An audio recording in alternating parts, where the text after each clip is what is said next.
2017년 인텔이 153억 달러, 우리 돈으로 약 17조에 인수하며 화제를 모았던 모빌아이의 상장일이 가까워지고 있죠. 그러면서 자율주행 관련 산업에 대한 이야기도 많아지고 있습니다. 오늘은 글로벌 자율주행 산업에 대해 집중 탐구해보는 시간을 가져보려고 합니다. 자율주행 기술이 현재 어디까지 발전해 왔는지, 앞으로 주목해야 할 기업은 어디인지 궁금하다면 이번 시간을 놓치지 마세요. ETF for you. 요즘 같은 인플레 시대에 성장 테마? 의아하신 분들도 계실 것 같은데요. 실제로 최근 들어 성장을 키워드로 주목받았던 분야들이 소외되고 있는 게 사실이죠. 이런 상황에서 모빌아이가 상장을 추진한다는 것은 어떤 의미일까요? 네, 그건 바로 모빌아이라는 회사가 금리 인상, 지정학적인 긴장감을 감수할 정도로 자신이 있다는 거입니다. 조금 더 확대해서 말하면 시장이 흔들려도 자율주행 산업은 꾸준히 발전 중이고 키 플레이어들은 다양한 방법으로 시장의 두각을 나타내고 있다는 거고요. 그런 의미에서 지금 이 시점에 글로벌 자율주행 산업을 다시 한번 체크해볼 필요가 있는 거죠. 본격적인 시장 분석에 앞서 자율주행 산업의 특성부터 짚어볼게요. 자율주행 산업은 더 이상 설명이 필요 없는 글로벌 트렌드죠. 여기에서 중요한 포인트는 글로벌이라는 겁니다. 원래 혁신 테마라는 게 대부분 전 세계에 걸쳐 일어나기는 하지만 특히나 자율주행 기술은 글로벌 단위로 여러 기업이 함께 발전할 가능성이 높습니다. 좀 더 직접적으로 표현을 하자면 자율주행 테마에 있어선 한두 개의 기업이 전 세계를 리드하기보다는 국가별, 지역별로 여러 개의 리더가 나올 수 있다는 거죠. 그 이유는 자율주행 기술이 국가 기관 산업인 자동차와 직결되기 때문입니다. 또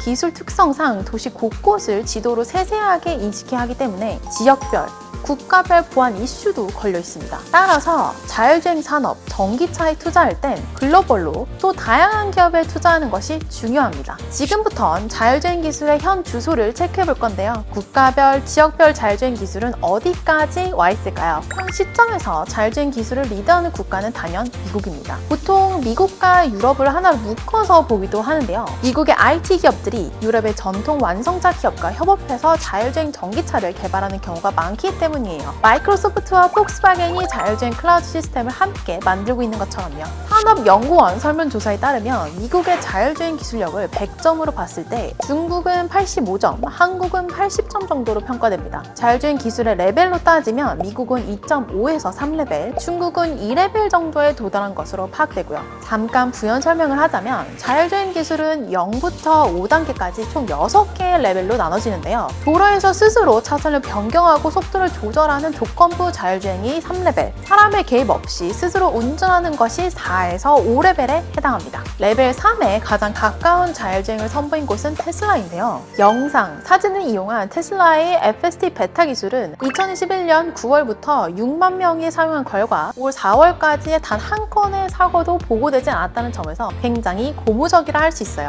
더불어 IPO를 추진하고 있는 모빌아이는 라이다를 기반으로 기술 개발을 하고 있고 구글 웨이모와 GM 크루즈는 곧바로 레벨 4에서 5를 선보이는 방향으로 기술을 개발하고 있어요. 다음은 중국입니다. 중국은 미국보다 다소 늦게 자율주행 산업에 뛰어들었습니다. 2013년 바이두가 처음으로 자율주행 기술 개발을 시작했으니까 구글의 웨이모보다 약 4년 정도 늦은 거죠. 아무래도 투자한 시간이 다르다 보니 미국과 기술 격차가 날 수밖에 없는 상황인데요. 그럼에도 중국 시장을 중요하게 봐야 하는 이유가 있습니다. 아까 자율주행 기술과 전기차는 지역별, 국가별 기관 산업인 동시에 국가 안보 이슈가 걸려있다고 얘기했던 거 기억나시죠? 바로 이런 이유로 중국은 국가 차원에서 자율주행 관련 산업을 적극 육성하고 있거든요. ETF에서도 여러 번 얘기했던 것처럼 중국은 어떤 국가보다 정부의 존재감이 강한 국가인데요. 정부가 직접 나서서 자율주행 산업 발전 로드맵을 발표했다는 것만 봐도 정부의 강력한 의지를 알 수 있겠죠? 해당 로드맵에 따르면 중국은 2025년까지 신차의 50%를 2에서 3단계 자율주행으로 만들고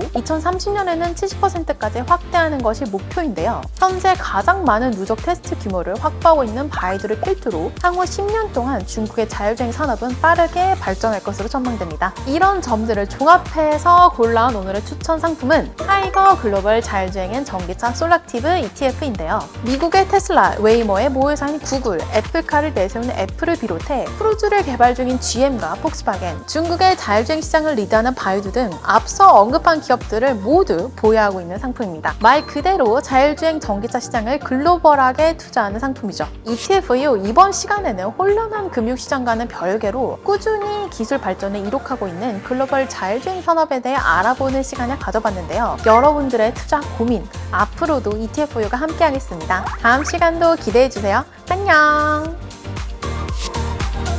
ETF for